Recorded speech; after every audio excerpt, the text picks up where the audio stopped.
Germany was having trouble, what a sad, sad story. Needed a new leader to restore its former glory. Where, oh, where was he? Where could that man be?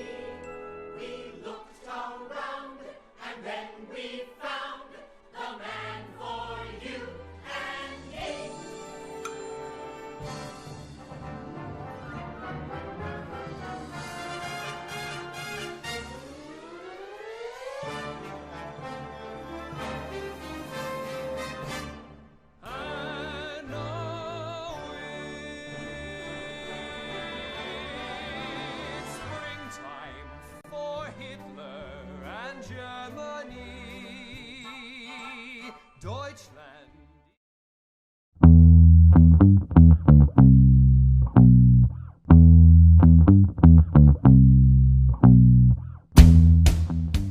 Timing was everything for the uprising of the Third Reich of Nazi Germany. Throughout the early 1930s, Germany was experiencing extreme social and economic hardship. The country had just lost World War I and had to pay enormous compensation to the Allies. They also had to give up land and reduce the size of their army in order to adhere to the Treaty of Versailles. Inflation and unemployment rates skyrocketed, and the economy became incredibly unstable. Adolf Hitler would rise to power as the absolute dictator of Nazi Germany. He had argued that the Volk, or common people, would find incarnation of themselves in a Führer. Hitler deemed himself the Führer and thus the absolute ruler when he was elected into government as Chancellor by his newly gained masses of followers. The Nazi Party officially came to power in 1933. The same chaotic buildup of totalitarianism took place in Russia, which became the Soviet Union. Around 1900, before the USSR was established, Russia was a severely impoverished country that still relied on feudal systems of peasantry and nobility.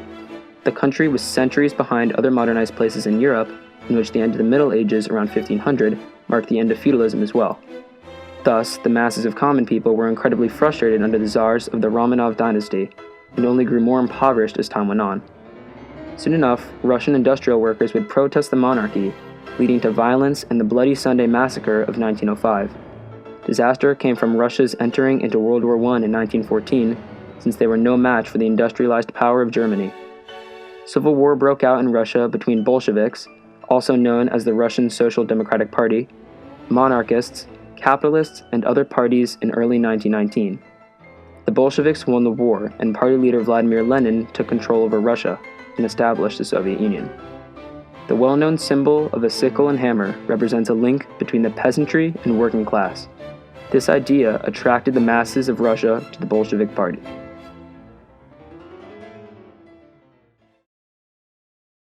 In the early 19th century, Japan started to take advantage of a politically destabilizing Korean government. Following the Sino-Japanese War and the Russo-Japanese War, Japan was able to defend its dominion over Korea. Like Germany after World War II, Korea split itself into two, where the north half adopted Soviet communism, and the south half was supported by American democracy. While the south started to have elections of their own, the north rallied behind radical Kim Il-sung, a Korean-born guerrilla warrior who had had enough with the foreign abuse of the Korean people.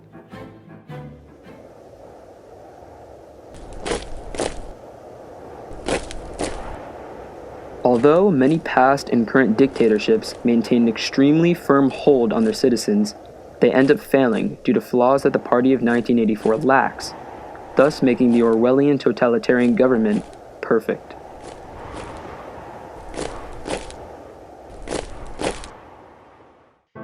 The rise of the Party of 1984 relied upon the same principles. Following a nuclear war in the 1950s and a civil war in Britain in the same time period, the Party came to power. The overwhelming chaos transpiring in Britain provoked desire of order within the British people. They looked up for someone to save them from the wars, and what they found was the Party. The Party served as a guardian angel, a lord and savior for the people of Britain. While the people fought each other in the streets, the Party aimed to unite everyone. The precise timing of the Party allowed them to come to power when their guidance and leadership was needed, however selfish the Party was.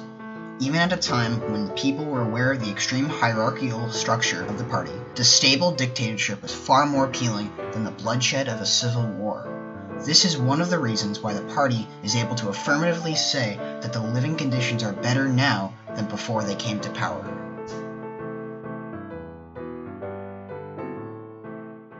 Where other totalitarian societies stopped in terms of hierarchy, the party kept going. To stick the nail in the coffin, the party was overtaken by itself. A sub-faction of the party initiates a change in management called the Great Purges. A group of orthodox socialists and devout party members killed off all of the original party collaborators like Aronson and Rutherford and Jones in the decades following the party's rise to power. The body of the party was able to change suddenly and without warning. After these extremists started incorporating policies like doublethink and the erasing of history, it became difficult to distinguish that they weren't even the original leaders. Not only does the party use war to establish power, but they use war to keep it. War never actually ends under the control of the party. Winston recalls, since about that time, war had been literally continuous. Oceania was at war with Eurasia, therefore Oceania had always been at war with Eurasia. Eventually, the party would go as far as to reach an eternal stalemate with the other global powers of Eurasia and Eastasia, while also constantly switching the supposed sides of ally and enemy. The inner core oligarchy of the superstates are content with their own territory, so while their borders are never really being threatened, the average person is convinced that wartime will end soon, but that they would be conquered if not for the party's control.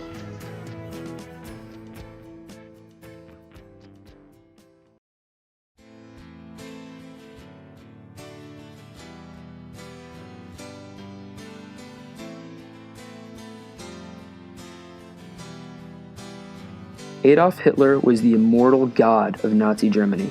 His values were ideals of the nation, and his word was law.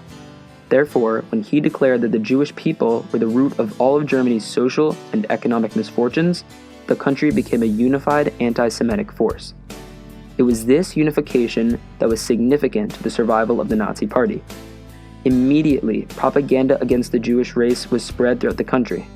Jews were identified with both capitalists and communists, both of which the socialistic Nazi regime stigmatized. The Nazis also spread false economic propaganda, using the Jews as a scapegoat for Germany's problems. An anti-Semitic propaganda video displays statistics that falsely accuse Jews of taking German jobs and making much more money than in reality.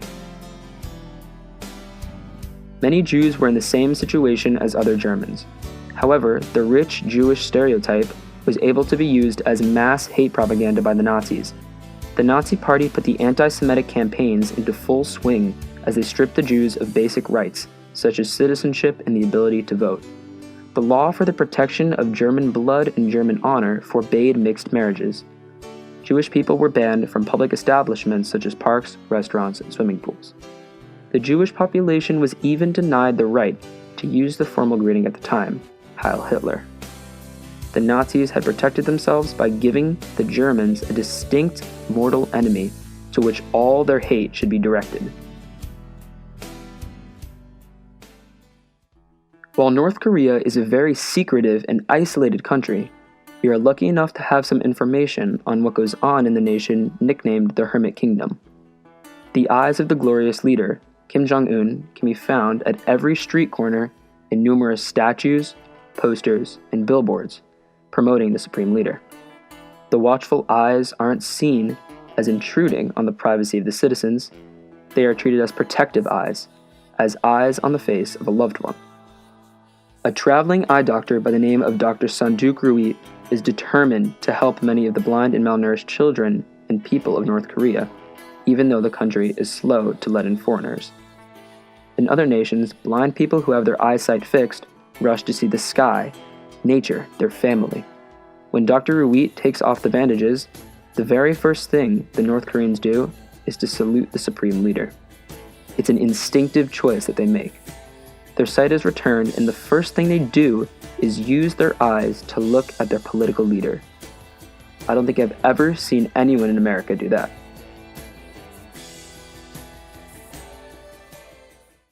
Since most Americans don't salute America that often, North Korea does it for us.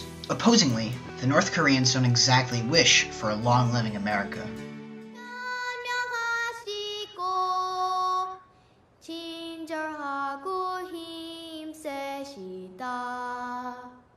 기쁜 평화 소망하며 우리 시대의 한 가지 더 소원은 미제 그래도 I think you're starting to see a trend. In 1984, it's hard to think about the party without thinking about Big Brother. He exists as the literal face of the party, the face of foreign affairs, and the face of welcoming love. Big Brother is the party, just like how Stalin is the Soviet Union and Kim Jong-un is North Korea. The difference is where Joseph Stalin and Kim Il-sung and Kim Jong-il have died, forcing the nations to mourn and move on. Big Brother never dies. Big Brother is forever, and therefore, so is the party. Big Brother exists for the party members as a target for love. Because the party breaks the bonds of families and relationships, people need somebody to love. While love can be limited and basically rationed, love cannot be erased. And this is one of the things the party are not able to do. To combat love, the party designed a face and a name, capitalizing on the natural human emotions and using them for their own advantage. Love is excluded to Big Brother by eliminating every other form of connection. On the other side of the spectrum, Emmanuel Goldstein exists as the polar opposite. Supposedly, he was originally ruling with Big Brother until Goldstein betrayed him and created the anti-party group known as the Brotherhood. Goldstein has since become enemy number one of the party. Even the outer party members hate Goldstein, as evidenced by the 2 minutes hate, where people release all of their hatred and target it directly at Goldstein. The same way the North Koreans direct their hatred towards America, Winston explains that the enemy of the moment always represented absolute evil, and it followed that any past or future agreement with him was impossible. Furthermore, all hate is directed away from the party and towards the current enemy, who represents pure evil. What the party and many other totalitarian societies have created are clear examples of dualism. Dualism is the concept of polar opposite forces fighting against each other, usually connected with good and evil. Big Brother is the pure archetypal Jesus, whereas Goldstein embodies the evil devil. It becomes easy for people to want to associate with the hero, as when compared to the villain, they seem perfect. And so, the evil Goldstein juxtaposes Big Brother, and the stark contrast exaggerates him to an even more perfect being than the party deliberately illustrates. Nazi Germany incorporates the same yin and yang ideology, except the problem is that both sides of the spectrum are groups of people instead of distinct faces. Hitler enforces the opposite sides of the pure Germans versus the evil Jews. North Korea makes the same mistake. While they unite everyone under Kim Jong-un, they direct their hatred towards America instead of a singular figure. These differences seem minor, but the shadows they cast are clearly outlined and easily comparable to the superior methods of INGSOC. The simple fact is that INGSOC's universal deities embody both sides so much easier. Big Brother and Goldstein simplify everything down and allows the system to be comprehensible for the most educated of elders to the most undisciplined of children. The simple dualistic idols create single points without dimension, where love and hate can be fired at and absorbed with ease.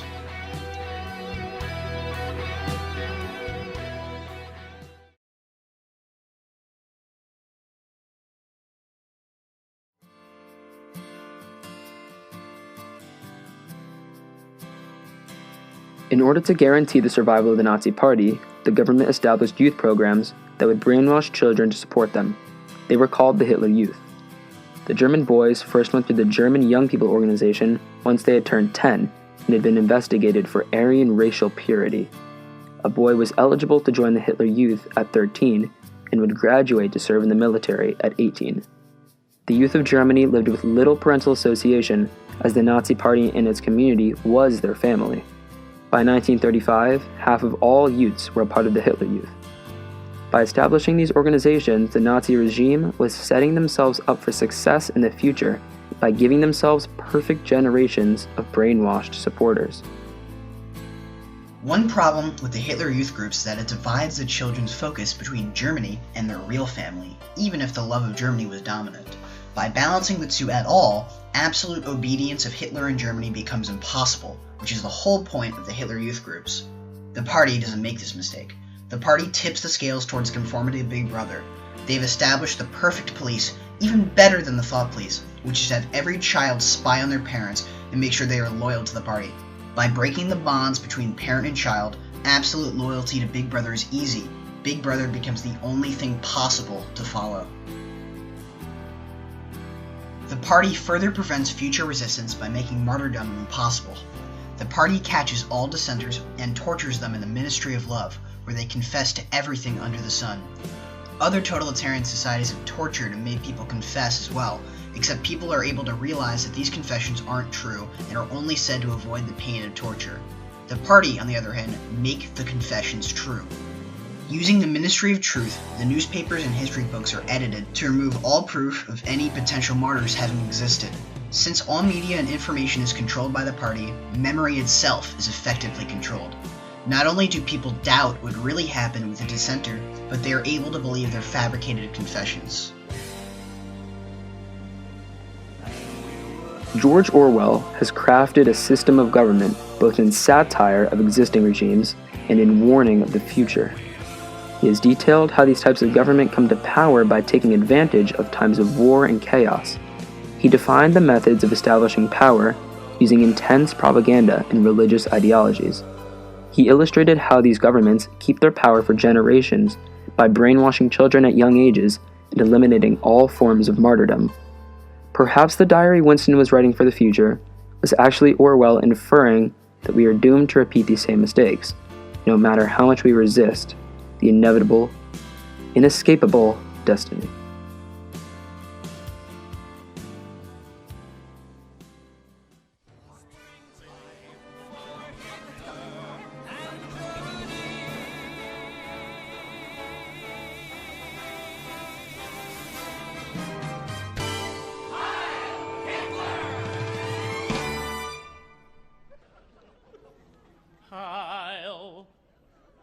Myself, I'll to me.